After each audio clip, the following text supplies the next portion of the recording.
गुरु प्यारी साध संगत जी, राधा स्वामी जी। आज की कहानी एक छोटे से मासूम बच्चे की है जिसने अपने भोलेपन में सतगुरु पर विश्वास किया। कानपुर की एक संकरी गली में एक पुराने और छोटे से मकान की कोठरी में एक महिला फटे पुराने आसन पर बैठी थी। उस मकान में हमेशा शोर शराबा रहता था, लेकिन उस महिला को इससे कोई फर्क नहीं पड़ता था। वह सत्संगी थी और बाबा जी की कृपा प्राप्त थी। उसका ज्यादातर समय भजन सिमरन में ही बीतता था। बहुत गरीब थी। कोठरी में एक कोने में पानी का घड़ा और एक छोटा पीतल का गिलास पड़ा था। दीवार पर एक कील से हांडी टंगी हुई थी।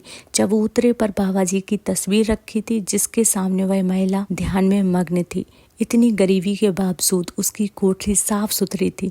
जैसे ही उसका पाठ समाप्त हुआ और उसने अपने बाबा जी को प्रणाम किया, उसका 8 साल का बेटा अंदर आया और पूछने लगा, माँ क्या तूने सिमरन कर लिया? महिला ने कहा, हाँ बेटा, मेरा भजन सिमरन समाप्त हो गया। बच्चा बोला, माँ मुझे पाठशाला जाने का समय हो गया है, मुझे भूख लगी है, बिना खाए मैं कैसे जाऊँ? महिला ने लंबी सांस लेकर कहा, आज घर में खाने को कुछ नहीं है। मैं 2-3 जगह गई थी, लेकिन कहीं से भी गेहूं या चावल नहीं मिला। बच्चा बोला, माँ तो क्या इसका मतलब कि मैं पाठशाला नहीं जाऊं? मुझे बहुत भूख लगी है। तू तो दिन रात पूजा ही करती है, खाने को कुछ लाती क्यों नहीं? महिला ने कहा, मैं क्या करूं, तेरे लिए ही मैं दिन रात सतगुरु से प्रार्थना करती हूँ कि मुझे ना सही, लेकिन मेरे बच्चे को भूखा मत रखना। बच्चा बोला, माँ क्या तेरे मांगने से सतगुरु खाना को दे देंगे? महिला ने कहा, क्यों नहीं देंगे, वे तो पूरी दुनिया को देते हैं, तो हमें क्यों नहीं देंगे? बच्चा बोला, फिर हमें सतगुरु खाने को क्यों नहीं देते? मुझे बताओ कि सतगुरु कहाँ रहते हैं? बच्चे ने कहा, मैं भी उनसे मांग कर देखूंगा। महिला ने अपने बच्चे से कहा, सतगुरु जी बहुत दूर रहते हैं, इसलिए उन्होंने भी अभी तक मेरी आवाज़ नहीं सुनी। बच्चा बोला, माँ तो वे दूसरों की आवाज़ कैसे सुनते हैं और उन्हें सब कुछ कैसे देते हैं? महिला ने सोचा और कहा, रोज रोज की पुकार से सतगुरु जी सुन लेते हैं, और जब सुनते हैं तो सब कुछ दे देते हैं। छोटा बच्चा फिर से पूछने लगा, माँ क्या सतगुरु जी जलेबी, लड्डू, पेड़ा सब कुछ देते हैं?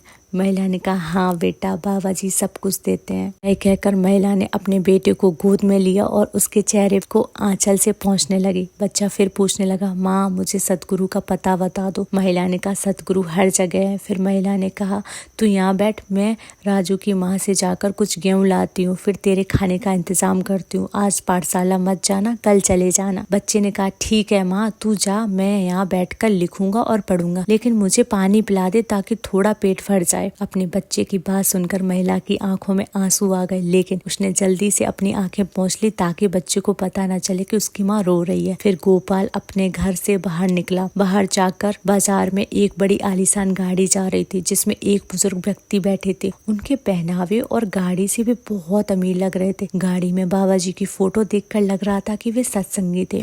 आगे की सीट पर 2 आदमी बैठे थे जो उनके नौकर लग रहे थे और वे बातें कर रहे थे। इस व्यक्ति दुकानों को देख रहे थे कि अचानक उनकी नजर एक बच्चे पर पड़ी। बच्चा सड़क के किनारे रखे लेटर बॉक्स में चिट्ठी डालने की कोशिश कर रहा था, लेकिन उसके हाथ लेटर बॉक्स तक नहीं पहुंच रहे थे और वह बहुत दुखी था और तरह तरह की तरकीबें आजमा रहा था। धीरे धीरे गाड़ी उस बच्चे के पास जा पहुंची। रईस व्यक्ति ने देखा कि वह बच्चा गरीब है, जिसके पास सही कपड़े भी नहीं है।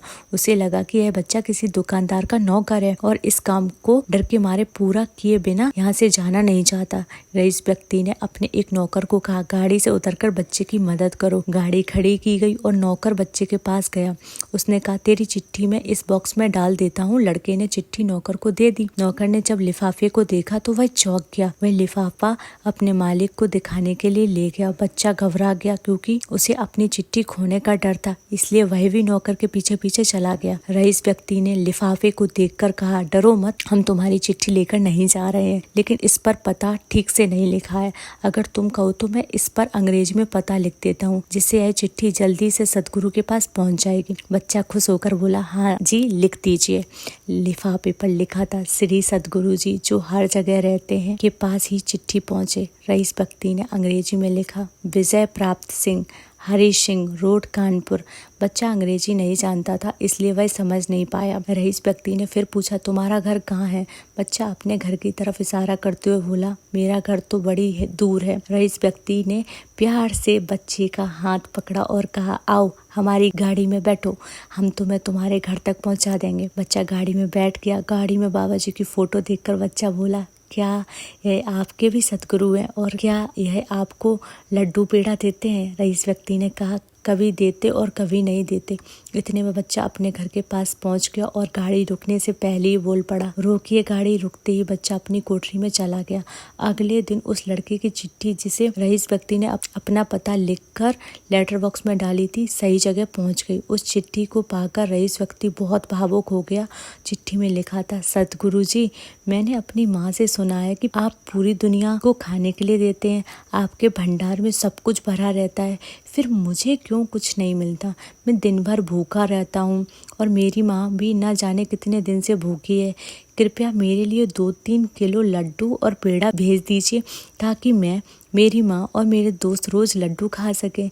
मैंने आज तक लड्डू पेड़ा कभी नहीं खाए, मुझे उनका स्वाद भी नहीं पता। रईस व्यक्ति ने चिट्ठी पढ़कर कहा, मेरा सतगुरु कितना दयालु है, उसने मुझे इस काम के लिए चुना है ताकि मैं इस बच्चे की मांग पूरी कर सकूं। हे सतगुरु, तू धन्य है। फिर उसने अपने एक आदमी को बुलाया और उसे 3 किलो लड्डू और पेड़ा बच्चे के घर पहुंचाने को कहा। उसने यह भी कहा कि यह काम हर रोज किया जाए। दूसरी तरफ उसने वकील को बुलाकर एक वसीयतनामा लिखवाने का आदेश दिया।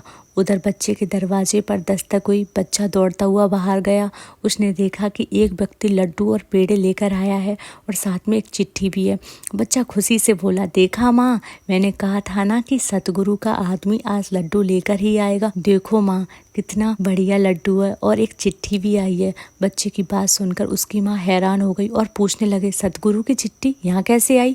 गोपाल ने अपनी माँ को बताया कि उसने सतगुरु के नाम पर एक चिट्ठी लिखी थी और उनसे लड्डू मांगे थे।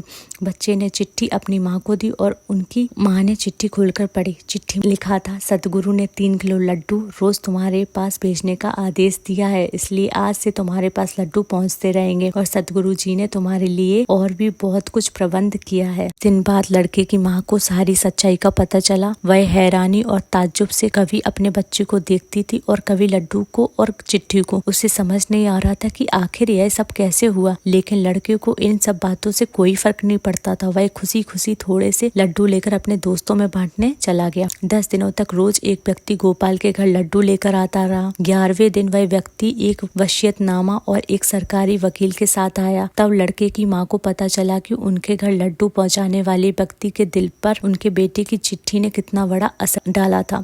रईस व्यक्ति ने अपनी सारी संपत्ति बच्चे के नाम कर दी और खुद सेवा में चला गया।